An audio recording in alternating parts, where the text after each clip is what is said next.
En los siguientes minutos vamos a desarrollar los acuerdos de Bretton Woods, conferencia donde nacen las instituciones más importantes del desarrollo económico de esa época.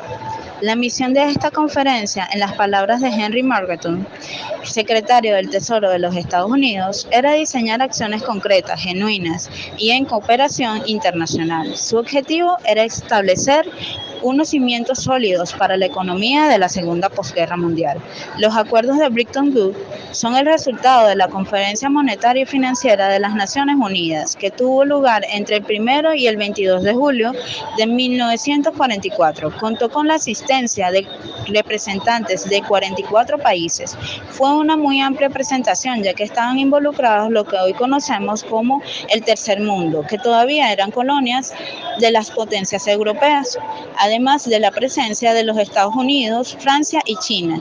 Estos se retirarían 5 años más tarde. Sin embargo, Inglaterra, los países latinoamericanos, la Unión Soviética y los países de influencia participaron en la reunión, pero no llegaron a adherirse a los acuerdos. Algo que muchas veces ha pasado desapercibido es el papel que tuvo Latinoamérica en la conferencia de Bretton Woods.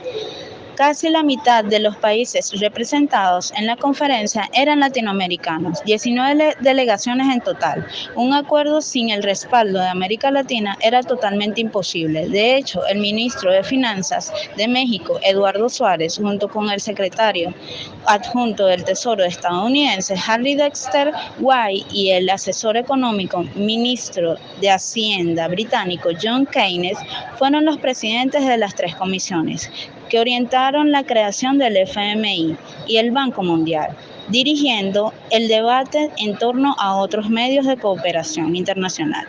Allí se establecieron las normas a cumplir en las relaciones comerciales y financieras entre los países más industrializados. De esto nació el Banco Mundial, inicialmente llamado Banco Internacional para la Reconstrucción y el Desarrollo, el Fondo Monetario Internacional, Organización Mundial del Comercio, los cuales fueron creados para la construcción de la economía mundial y alcanzar la paz y la prosperidad, así como también garantizar la estabilidad en el plano internacional para favorecer las relaciones comerciales. En estos acuerdos se adoptó el patrón oro-divisas, donde Estados Unidos se comprometía a mantener el precio del oro en $35 por onza, permitiendo su compra en ese precio de forma ilimitada.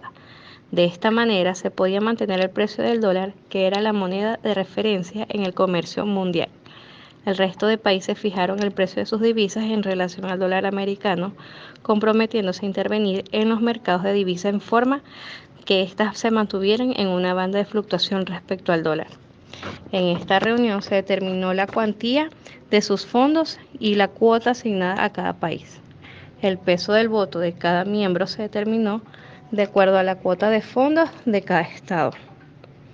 El Fondo Monetario Internacional se creó para prestar dinero a los países miembros con déficit en sus balanzas de pagos a cambio de un acuerdo para orientar su política económica. El Banco Mundial fue encargado de financiar la restauración de los países europeos.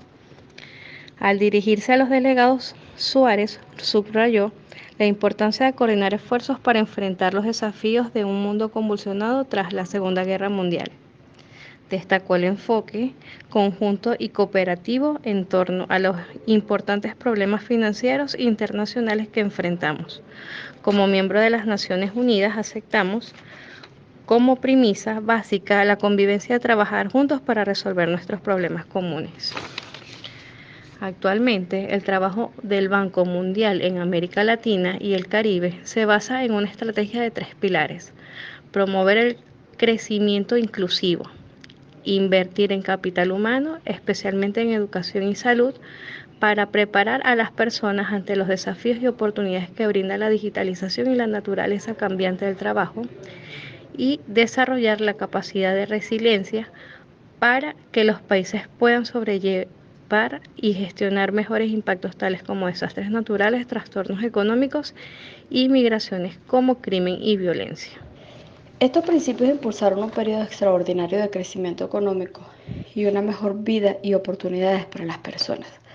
Cientos de millones salieron de la pobreza en América Latina y el Caribe desde mediados del siglo pasado y buena parte de la región ha prosperado. Sin embargo, si bien debemos celebrar estos logros, aún queda mucho por hacer. Prácticamente un cuarto de la población está sumido en la pobreza y varios países siguen estando entre los más pobres del mundo. A medida que el mundo evolucionó, el Grupo Banco Mundial hizo lo mismo, cambiando, creciendo y renovándose. Pero una cosa sigue siendo igual que en 1944, el espíritu del deber y de cooperación internacional. Esto cobra mayor relevancia hoy en día a medida que el mundo busca hacer realidad el primer objetivo de desarrollo sostenible de las Naciones Unidas, el fin de la pobreza en todo el planeta para el 2030. Seguimos conversando sobre los acuerdos de esta conferencia. Esta conferencia vio su fin el 15 de agosto de 1971, después de 27 años, cuando el entonces presidente Richard Nixon declaró la no conversión del dólar en oro y su devaluación. Hasta los años 60, el sistema monetario funcionaba perfectamente, donde Estados Unidos emitía dólares basados en deudas para mantener el equilibrio de las economías. En este periodo, el mundo se inundó de dólares. Las economías crecieron. Se establece el estado de bienestar, tiempo que se conoce como la época dorada del capitalismo.